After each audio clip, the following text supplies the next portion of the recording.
So what is an IMSI? An IMSI is the International Mobile Subscriber Identity. It is really the unique subscriber identifier to allow the SIM, so the subscriber, to access to the mobile network, to the mobile network operator. So it is really the identity of the subscriber. This is what is an IMSI. It's your identity as a subscriber to be able to authenticate to the network. And then there is a link with your name in the network and so on and so forth. But it's really your identity into the mobile network. It's not necessarily your mobile phone number that can change. It's really this number that is the IMSI, and that this IMSI represents really the relationship between the subscriber and the mobile network operator, and that is stored and issued in the SIM card.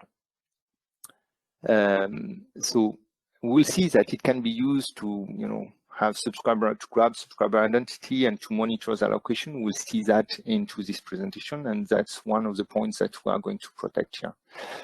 The IMSI, of course, as it's the identity of the subscriber, should be considered as deeply private information. It's the subscriber identity into the mobile network. Right now, in 2G or 3G, this identity, so the IMSI, is sent in clear over the air when the subscriber is first attaching to the network. Then it's his identity to be, if in the roaming case, for example, to be directed to the right mobile network operators, to the right country, to the right mobile network operator. This identity is sent in clear over the air. It's not crypted at all in current 2G, 3G, and 4G technologies, as the 3GPP, so 3GPP standard, as defined it. 3GPP being the standardization body in the cellular world, so for 2G, 3G, and 4G technologies. And so those standards have not defined yet in 2G, 3G, and 4G a way to crypt this IMSI. So this exposing the IMSI to significant vulnerabilities, security vulnerabilities, and the most well-known one is the IMSI catching attack, or IMSI catchers. So let me explain you rapidly how this works. You may have heard about those IMSI catchers as Stingray as well. You can find different names in the literature. Let me call that IMSI catcher here. So an IMSI catcher, how does it work? Well, it can be as small as a USB dongle that you can plug into a PC, or even there are some smaller IMSI catchers. But let's take the example of an IMSI catcher that is really as small as a USB dongle. It takes the signal of a real base station, and it's amplifying it. Okay, it just does that. It's the first thing it does. So when a mobile phone is going around, naturally it will attach or try to go through the best signal it can receive. And the best signal it can receive is, if it's in the area of the IMSI catcher, will be the signal that is going through the IMSI catcher. And because the IMSI is not crypted, because the IMSI is sent in clear over the air, then the IMSI catcher will be able to read it. So, for example, to be concrete a bit, let's take the example of just an IMSI catcher that somebody would have positioned down to my office here. And when I arrive to the office with my device, then this device will then attach to the cell through the IMSI catcher, because it has a very good signal. And because the IMSI is sent in clear over the air, then the IMSI catcher can read it and can say, okay, here is the person behind the IMSI catcher will have then localized me. I arrive at the office.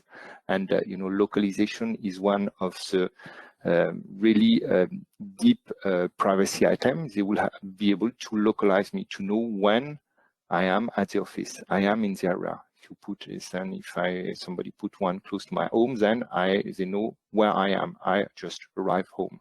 So this is the basic attack of an IMSI catcher, to be able then to localize the device and the subscriber. So keep take one of my private identity, that is IMSI, and localize me.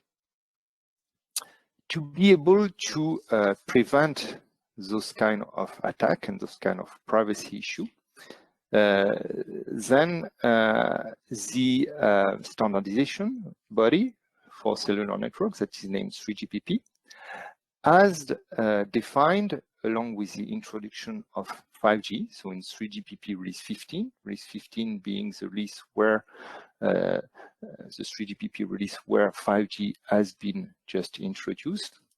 3GPP standard for 5G offers the possibilities for mobile network operator to actually crypt this IMSI before it is sent over the air. From a technical standpoint, then it is available. There are different options that are available in the standardization body. So technical solutions that are available. The first solution is the so-called null scheme in 3GPP standardization. What it does is, well, it doesn't do any encryption. So we are back to all those privacy exposure that we have in 2G, 3G, and 4G. So the encryption is not activated. This is the first possibility in the network. So the IMSI is still sent in clear over the air. The second solution is that, well, the mobile network operator can activate the IMSI encryption. The key and algorithm parameters to perform this encryption is, of course, stored into the SIM card. And when I talk about SIM card here, I'm talking about SIM card in general. You know, it can be classical SIM cards or reprogrammable SIM cards. So that's when I will talk about SIM card in general, it can be SIM or EUICC basically. Okay, so here in the second technical solution offered by 3GPP, the IMSI encryption can be activated and performed by the SIM card. So the cryptography, all the cryptography processing can be done within the SIM card. The IMSI encryption is done within the SIM card, and the encrypted IMSI that will be sent over the air then is given to the device that will be sent it over the air. It's already encrypted. Or the third technical possibility offered by 3GPP standardization is that you still have the key to be able to crypt the IMSI and the algorithm parameters stored into the SIM card, but there the device will actually execute the encryption of the SIM. So basically here, in this case, the SIM card will give the IMSI to the device, will give the algorithm parameters to be able to crypt this IMSI, and will give the key to crypt this IMSI to the device, and the device will actually execute the encryption before then it is sent over the air.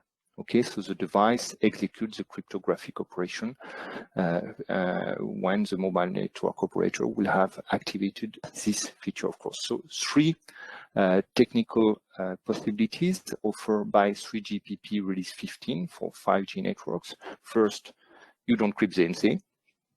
Second, the SIM card is actually performing the IMSI encryption to protect the subscriber privacy. The third option is that, well, the device is actually performing the encryption of the IMSI. Okay, so we'll see now a kind of comparison between, you know, encryption performed into the SIM card or encryption performed into the device. You see that anyway, with those three scenarios, the IMSI is not necessarily well protected. At least there is a scenario where it's not protected at all. This is a new scheme, and we'll see that you know, consumer privacy could be at risk even when IMSI encryption is activated, depending on the way you perform the encryption. So let's have a look at that, and this is what we are saying in this table. So now we say, okay, mobile network operator want to activate the IMSI encryption to protect their subscriber privacy. So the IMSI that will be sent over the air will be crypted. So Let's see first, in this table, we have on the left-hand side when the encryption is actually performed by the 5G SIM. 5G SIM, in general, 5G SIM, UICC or EUICC, and when the actual encryption is processed within the device. So the first line is really to say, okay, from an ownership and control from a mobile network operator standpoint, when it is encrypted in the SIM, so either the MNO owns really the SIM card, or at least it have a control of the SIM in general, this encryption is under the control of mobile network operator. The implementation of the IMSI encryption is under the control of mobile network operator. So they are really controlling the privacy of the subscriber from the SIM card to their core network, where they are able to decrypt this IMSI to perform all the authentication of their subscribers. They own the encryption and control the encryption end to end. When it is performed into the device, so when the encryption is actually performed into the device, it's more that the OEM that control the implementation and that control all this processing, the way it is done, and all the security that goes around it, of course. So in terms of ownership and controls, then the mobile network operator is delegating the actual encryption and the cryptography to the device maker. He's not fully in control of it. In terms of flexibility, okay, in case it is performed into the SIM card, the mobile network operator can eventually request to the manufacturer of the SIM to support mobile network operator a specific security algorithm within the 5G SIM. So he has much more flexibility to actually implement this IMSI encryption when it is into the SIM cards. More flexibility, more control from the mobile network operator. When it is done by the device, the OEM, the equipment manufacturer, basically determines this implementation usually, and MNO, cannot really impose some specific algorithms that they will want to know, that they will want to implement. In terms of security, security level. So the SIM card, it's a tamper-resistant secure element. Its security is well known by mobile network operator. It's a foundation really of the 5G SIM, and it is the highest level of security and certified by some recognized schemes. So in terms of security, the SIM security is well known. We have a tamper-resistant secure element where this actual encryption is performed.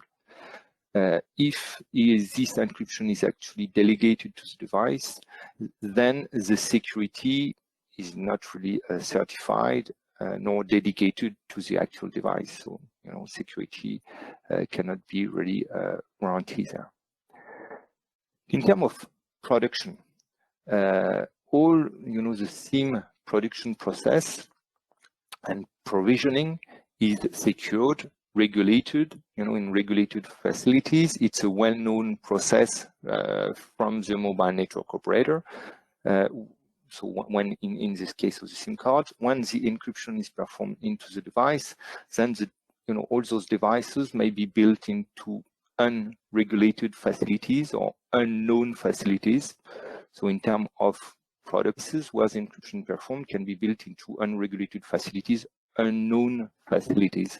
So again, much less control in all what regarding the production. In terms of qualification efforts, from a mobile network operator standpoint, they are really used to qualify the SIM cards. It's really streamlined and simplified the qualification process. It's a well-known process. Whereas when you need to qualify how the IMSI encryption is performed into the device, it may be a complex qualification process due to the whole diversity of brand models, operating system that are with all the different OEMs. There are a lot of different operating systems available even for the same model, and some updates that can occur regularly and much less under control again in terms of qualification, specifically at the beginning of some new features like that, like the IMSI encryption. In terms of performance, so how fast can be performed this IMSI encryption? So of course the SIM card has some slower processing power compared to a device, so it can be a bit slower than a device in the actual processing, but still it's completely seamless from an end user experience standpoint, completely seamless for the end user. Whereas on the device, okay, it can be potentially fast in the device, also not under the control of the mobile network operator, but it can be fast because of course, the better processing power of a device compared to a SIM. In terms of interoperability, and this is an important point as well, is that how would it work in all the different devices? Well, if you perform that into the SIM card, it's well-established interoperability between the different 5G SIM implementations. It's something that is, streamlined, basically. When this IMSI encryption is actually delegated to the OEM, then eventually you increase the risk of interoperability issues. So just another view of what have been described here to be a bit more graphical, comparing the actual IMSI encryption in the SIM or the actually IMSI encryption in the device. You can see here that a summary of all what I've been discussing before in previous slides, that increasing doing the encryption in the SIM does better ownership and control for mobile network operator, better flexibility, better security level in terms of production as well. It's more under control. Qualification efforts are less important than in the device. In terms of performances, it can be a bit slower if it is performed in the SIM or in the device, but no really end user experience issue there. In terms of interoperability, it's one of the key points as well. You control basically the SIM, the mobile network operator under control of the SIM, and there is a better interoperability than if it is done into the device. So this is why we recommend mobile network operator to protect the privacy of their subscribers by managing the IMSI encryption within the 5G SIM rather than in the device, performing the encryption in the SIM rather than in the device.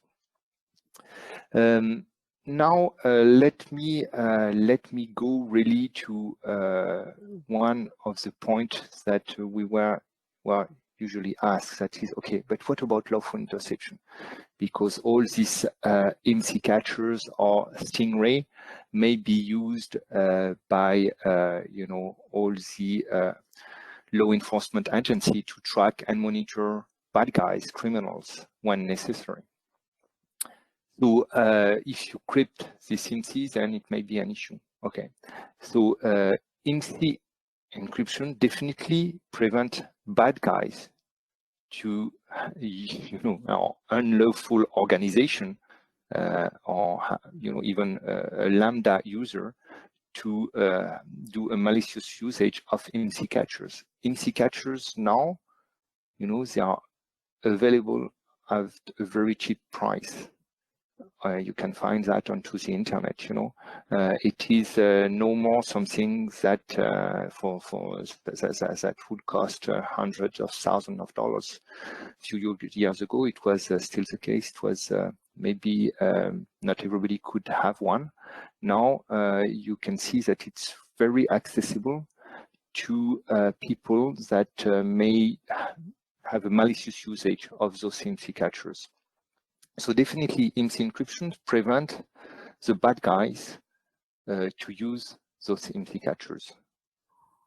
Law enforcement agencies, are still able to track and monitor targets with the collaboration of the mobile network operators. They can still have access of course, to the core network. They can still request to the mobile network operator a lot of tracking informations that they can use to track the bad guys and to monitor criminal when necessary. So it doesn't prevent the lawful enforcement agency to really track and monitor criminals when necessary. So it's an important point to notice there. So let's a bit wrap up here with for the case of IMSI encryption within the SIM. This is the recommended way, of course, that we propose as a TCA, because all the reasons that I've been describing into this presentation. So as you have seen at the beginning, the privacy implication of just sending this IMSI in clear over the air, it's really significant, and there are give some vulnerabilities from a privacy standpoint to well-known attacks from those IMSI catchers, cell-site simulators, stingrays, or whatever you want to call it. Here I call it into this presentation IMSI catchers. There is a potential, different way to implement this IMSI encryption. So from a technical standpoint, there are different ways to implement this IMSI encryption. Okay, technical options, but really it does not, some of them does not present the best-in-class protection for the consumers and different citizen privacy, so that can still be at risk. So really, that's why we recommend the IMSI encryption within the SIM as a way to enforce, privacy, and to comply with all the different regulations, and to deploy best-in-class privacy protection to manage this IMSI encryption within the 5G SIM rather than in the device. The point that I was making is as well that government and law enforcement agency are still being able to use some lawful interception mechanism to be able to track and monitor their targets. We believe that just beyond all the mobile handsets, the SIM-based encryption is really the only viable way to establish an interoperability. That was one of the points that I was mentioning before, to establish this interoperability of IMSI encryption across all the consumer and industrial Internet of Things use cases right now. Thank you very much.